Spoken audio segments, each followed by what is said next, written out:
ముందుగా దేవుడి నామానికి వందనాలు. ఈ అవకాశం ఇచ్చినందుకు పాస్టర్ గారికి, పాస్టరమ్మ గారికి, అలాగే రానన్నకి, నటాలి అక్కకి వందనాలు. కూడి వచ్చిన మీ అందరికీ కూడా వందనాలు. నా సాక్ష్యం అంతా మా మమ్మీ చెప్పేశారు ఆల్రెడీ. నా జీవితంలో నిజంగా అంటే చిన్న ఏజ్లోనే ఇంటర్ సెకండ్ ఇయర్ అప్పుడే మ్యారేజ్ అయిపోయింది. అయితే హిందువులకి ఇచ్చి చేశారనమాట. నాకు అప్పుడు చెప్పడానికి కూడా నాకు అసలు అంతా ఏం తెలియదు అనమాట. నేను వద్దన్నాను, లేదని అక్కకు కూడా లైక్ ఇంటర్ సెకండ్ ఇయర్ ఆ ఏజ్లోనే చేసేసారు. సో దాని తర్వాత ఎన్ని శ్రమలు పడాల్సి వస్తుంది, ఒక హిందూ ఫ్యామిలీకి వెళ్తే ఎన్ని ఇబ్బందులు పడాల్సి వస్తుంది అనేది నాకు అప్పుడైతే అసలు ఏమీ తెలియదు. కానీ వెళ్ళిన తర్వాత ఇన్ని శ్రమలు ఉంటాయా అని అనిపించింది నిజంగా. ఇంకా ఇప్పటికీ నా ఫ్రెండ్స్ అందరు కూడా ఇప్పటికిప్పటికీ మ్యారేజ్లు అవుతాయి. కానీ నాకైతే 2 పిల్లలు అయిపోయి నేను ఎన్నో శ్రమలు పడిపోయాను. ఇంకా సగం జీవితం అయిపోయిందేమో అనిపిస్తుంది. ఇప్పుడు ఒక బిజినెస్ని హ్యాండిల్ చేస్తూ ఫైనాన్షియల్గా ఇంటివి అన్నీ మేనేజ్ చేసుకుంటూ అనిపిస్తుంది అనమాట. నేను వాళ్ళకన్నా ఎంతో ముందుకు వెళ్ళిపోయానేమో అని అనిపిస్తుంది. ఇప్పుడు కూడా తలుచుకుంటే ఎన్ని శ్రమల నుంచి దేవుడు నన్ను విడిపించాడంటే, ఒక హిందువులు వాళ్ళ ఫ్యామిలీకి వెళ్ళిన తర్వాత అంటే వాళ్ళు పూజల విషయంలో కానీ అన్నీ ఏది మనస్ఫూర్తిగా చేసేదాన్ని కాదు. ఎంతో బాధ చేస్తుంటే అసలు నిజంగా నరకం చూస్తున్నట్టు అనిపించేది అనమాట. ఇష్టం లేకుండా అవన్నీ చేయడం, వాళ్ళ ఇబ్బంది పెట్టడం కూడా అలాగే పెట్టేవాళ్ళు. కావాలని నేను ఇష్టం లేకుండా చేస్తున్నానని, నాకు ఇష్టం లేదని ఆ విగ్రహాల దగ్గర కావాలని అన్నీ నా చేతే చేయిస్తూ ఉండేవాళ్ళు అనమాట. అయితే నేను ఎంతగానో ఏడ్చేదాన్ని. అవి చేసేటప్పుడు దేవుడిని నేను తలుచుకుంటూ ఉండేదాన్ని, ఇవన్నీ నాకు తప్పించండి అని చెప్పి. అయితే ఇంకా అక్కడి నుంచి ఆ ఇంటి దగ్గర నుంచి నెల్లూరు వెళ్ళాము. అక్కడ 6 years ఉన్నాము. అక్కడ దగ్గరున్న చర్చ్కి నేను వెళ్ళేదాన్ని. మా హస్బెండ్ అయితే అక్కడ ఉన్నప్పుడు నన్ను ఏది ఇది వద్దు అని ఏం చెప్పేవారు కాదు. పూజలు అవి చేయమని ఆ విషయంలో కూడా నన్ను ఎప్పుడూ ఆయన బలవంతం పెట్టలేదు. అయితే అక్కడ పాస్టర్ గారు ఒకసారి హౌస్ విజిటింగ్కి వచ్చినప్పుడు బాప్తీసం తీసుకోమని చెప్పారు. నా పరిస్థితి అంతా చెప్పాను నేను.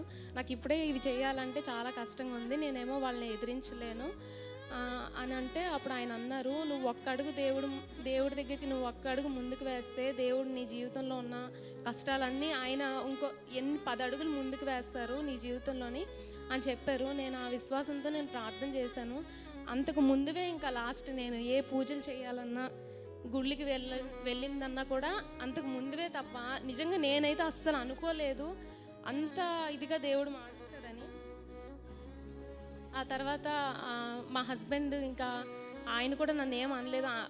మా పాప ద్వారా అనమాట ఆయనైతే దేవుడు నమ్మారు. పాపకి అంటే ముందుగానే నాకు దర్శనం కనిపించింది నిద్రలోని. అది కల కూడా కాదు, మేల్కొనే ఉన్నాను. నాకు కంటి ముందు అలా కనిపించింది, పాపకి ప్రమాదం రాబోతున్నట్టుగా అనిపించి అంటే నేను మా హస్బెండు రోజు ఒక 1 week ప్రేయర్ చేసాము. ఎర్లీ మార్నింగ్ లేచి నేను మా వారు పాప కొరకు ప్రార్థన చేసాము. అంటే నాకు అంటే కనిపించింది పాప హాస్పిటల్ బెడ్ మీద ఉండి మా వారు పక్కనే ఉండి ఏడుస్తున్నట్టుగా, పాపకి హెల్త్ బాగాలేదో మరి ఏదో తెలీదు, బాగాలేనట్టుగా పాపను పట్టుకొని ఆయన ఏడుస్తున్నట్టుగా నాకు కనిపిస్తే, ఆ పాప అంటే చాలా ఇష్టం వాళ్ళకి.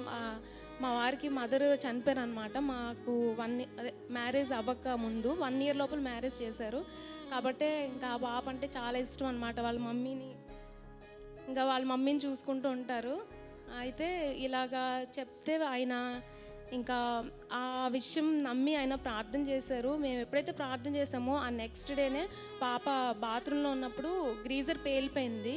అది పేలి స్పార్క్ వచ్చి ఆ బకెట్లోకి పడితే ఆ బకెట్ కూడా కాలిపోయింది అనమాట. పాప అదే టైంలో బాత్రూంలో ఉంది, స్నానానికి వెళ్ళింది. ఇంకా అప్పుడు నేను ఆ రోజే చెప్పాను, ఇలా నాకు దర్శనంలాగా కనిపించింది అని చెప్పి. ఇంకా ఆ ప్రమాదం నుంచి దేవుడు తప్పించారు. అప్పుడు ఆయన నమ్ముకున్నారు. ఆయన చేతులతో విగ్రహాలన్నీ తీసి ఆయన పడేసి నాతో పాటు ఆయన కూడా దేవుడి సన్నిధికి వస్తారు. ఇప్పుడు ప్రజెంట్ అయితే నెల్లూరులో ఉన్నారు. మళ్ళీ కొంచెం శాలరీ హై కోసం అని చెప్పి మళ్ళీ అక్కడే జాబ్లో జాయిన్ అయ్యారనమాట. ఇక్కడికి వచ్చి ఒక 2 years ఉన్నాము. ఆ తర్వాత బాబుకి అయితే బాగాలేదు. రీసెంట్గా లాస్ట్ డిసెంబర్లోని మేమైతే క్రిస్మస్ కూడా మేము చర్చ్కి రాలేకపోయాము. అయ్యగారికి చెప్పి మమ్మీ ఎంతగానో ప్రేయర్ చేయించారు. మీరందరూ కూడా ప్రార్థన చేసినందుకు వందనాలు. అయితే 1 వీక్ మేము హాస్పిటల్లోనే అడ్మిట్ అయి ఉన్నాము. నిమోనియా వచ్చి ఇన్ఫెక్షన్ అయితే చాలా ఎక్కువ 380కి వెళ్ళిపోయింది ఇన్ఫెక్షన్ అయితే. అసలు 1 వీక్‌లో నిజంగా క్యూర్ అవ్వడం చాలా గ్రేట్ అన్నారు డాక్టర్స్ కూడా. ఇన్ఫెక్షన్ అయితే చాలా ఎక్కువ వచ్చింది బాబుకి. మరి ఆ విషయంలో అయితే దేవుడు ఎంతగానో సహాయం చేశారు. మేము ఎంతగానో కన్నీరు పెట్టి ప్రార్థన చేశాము. ఎందుకంటే పెద్దవాళ్ళైనా కొంచెం పెద్ద పిల్లలైతే చెప్పిన మాట వింటారు. చిన్న బాబు అవ్వడము అసలు ఆక్సిజన్లు తీసేవాడు, సెలైన్లు ఏది ఉంచుకోను ఇంటికి వెళ్ళిపోదాము అని వాటిని చూసి భయపడి చాలా ఇబ్బంది పెట్టాడు. అసలు మేము కూడా అక్కడ ఉండలేకపోయామన్నమాట ఆ బాబుని ఆ పరిస్థితిని చూసి. మరి ఆ విషయంలో దేవుడు ఎంతగానో గొప్ప కార్యం చేశారు. ఆ తర్వాత 2-3 టైమ్స్ కూడా మళ్ళా ఇన్ఫెక్షన్ అయితే వచ్చింది. బట్ ఇప్పుడైతే పూర్తిగా క్యూర్ అయిపోయింది. దేవుడు బాబు విషయంలో చేసిన గొప్ప కార్యాన్ని బట్టి దేవుడికి వందనాలు. ఇప్పుడు అయితే మా హస్బెండ్ నెల్లూరులోనే వర్క్ చేస్తున్నారు. ఆయన ఇక్కడికి రావాలని, ఇక్కడ మంచి జాబ్ మళ్ళీ ఇక్కడ రావాలని మీరు అందరూ మీ అనుదిన ప్రార్థనలో జ్ఞాపకం చేసుకోండి. ఇంకా మా అత్తవారి కుటుంబం వాళ్ళు కూడా రక్షణ పొందుకోవాలి. మా వారైతే రక్షణ పొందుకున్నారు కానీ బాప్తీసం తీసుకోలేదు. ఆయన రక్షణ కొరకు మీరు ప్రార్థన చేయండి. ఎప్పుడు చెప్తున్నా సరే నెక్స్ట్ ఇయర్ తీసుకుంటానని పోస్ట్పోన్ చేస్తున్నారు. మరి ఈ ఇయర్ అయినా సరే ఆయన రక్షణ పొందుకోవాలి. అలాగే పిల్లల విషయంలో కూడా ప్రార్థన చేయండి. పిల్లల ఏ అనారోగ్యం రాకుండా ఉండడానికి. అలాగే ఆయన ఇక్కడికి వచ్చేలాగా ప్రార్థన చేయండి. ఇక్కడ మంచి జాబ్ కోసం ప్రార్థన చేయండి. ఈ చిన్న సాక్ష్యాన్ని దేవుడు దీవించును గాక.